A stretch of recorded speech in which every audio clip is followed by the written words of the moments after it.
Good afternoon guys, ito sa naman yung diwan natin.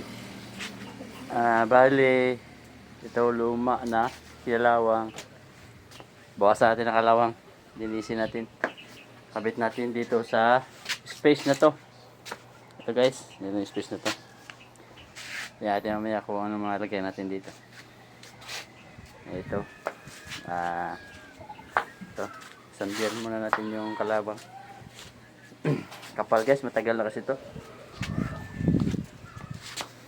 Ito yung kalawang, butas-butas na yung bakal, may mga butas-butas na konti, pero pwede pa ay sa matinggal lang, walang gamit. Naras ni remover pero hindi kaya, kaya bawasan natin na, ganyan muna natin, sandirin muna natin ito guys.